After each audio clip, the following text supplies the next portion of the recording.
A gente vive sobre o mantra dos sem arrependimentos, não é? Mas e se essa emoção que a gente tanto evita for, na verdade, uma chave para entender quem somos? Hoje, a gente vai fazer uma verdadeira anatomia do arrependimento, para descobrir o que ele realmente revela sobre nós e sobre o nosso tempo. E o ponto de partida é, no mínimo, irônico. Enquanto a gente se esforça para viver essa vida sem arrependimentos, a nossa própria tecnologia, como essa inteligência artificial, a Emo Roberta, está sendo treinada para detectar remorso em tudo o que a gente escreve.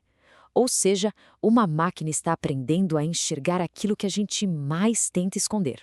E isso leva a uma questão fundamental, né? Por que a gente finge não sentir algo que os nossos próprios rastros digitais já entregam?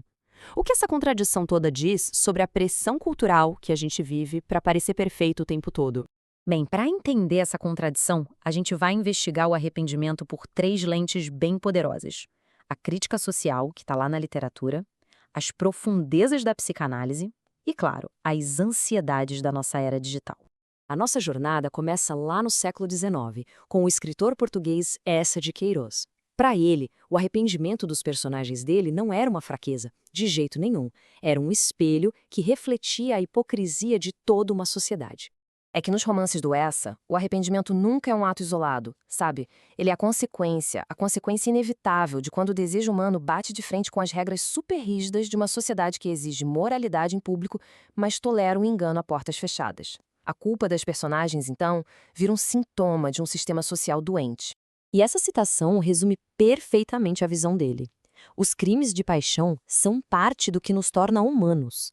O que o Queiroz sugere é que o verdadeiro problema não está no nosso desejo, mas nas regras sociais que o condenam. O arrependimento, então, nasce desse choque com a hipocrisia da sociedade. Ok, agora a gente vai sair um pouco das regras da sociedade para entrar num outro lugar. O campo de batalha interno da nossa mente, guiados por ninguém menos que Sigmund Freud. E aqui o Freud vira o jogo. Ele propõe que o nosso descontentamento, o nosso mal-estar, não é um defeito que precisa ser consertado. Não, é o preço que a gente paga para viver em civilização. É uma condição da nossa existência. E este esquema aqui mapeia perfeitamente como a culpa nasce, segundo Freud. Primeiro, a gente tem os nossos desejos mais primitivos, a pulsão. Depois, vem as regras sociais que a gente internaliza, o que ele chama de superego. E o choque entre os dois gera um conflito interno.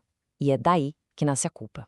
Essa batalha interna entre o que a gente quer e o que a gente deve querer é o motor da civilização. E esse é um tema que continua sendo explorado desde o século XIX até hoje. E aqui a gente vê uma diferença de perspectiva gritante. Para o Queiroz, ainda existia uma esperança, sabe? Uma chance de voltar a um paraíso perdido, a uma vida mais simples. Já para Freud, essa porta estava fechada para sempre. O mal-estar era basicamente o nosso destino. Dando um salto para o século XXI, o historiador Yuval Noah Harari pega essa ideia freudiana de mal-estar e a aplica na nossa era digital. Ele argumenta que nós criamos novas e complexas formas de descontentamento.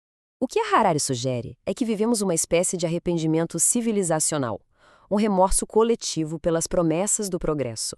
Aquela busca por virar quase um deus com a tecnologia, o vazio do hiperconsumo, a submissão a sistemas que nós mesmos criamos e que agora nos controlam. Então, depois de viajar pela sociedade, pela mente humana e pela história da civilização, a pergunta é: como a gente deve encarar o arrependimento hoje, num mundo que insiste em negá-lo? O ponto crucial talvez seja este: e se o arrependimento não for um erro, mas sim um sinal? Um sinal social de que as regras são hipócritas. Um sinal psicológico do nosso eterno conflito interno. Ou, como vimos com Harari, um sinal civilizacional de que o caminho que a gente escolheu coletivamente está nos deixando vazios. Talvez o arrependimento não seja a prova de que erramos, mas sim a prova de que somos humanos. Seres cheios de desejo vivendo num mundo cheio de regras. Ele é o eco da nossa humanidade numa cultura que nos pressiona a sermos máquinas perfeitas e infalíveis. No fim das contas, talvez essa emoção tão complexa revele menos sobre os nossos erros e muito mais sobre aquilo que a gente realmente valoriza. Em uma sociedade que finge não se arrepender, talvez parar para ouvir esse eco seja o ato mais honesto que podemos ter. O que será que ele está dizendo sobre os nossos valores?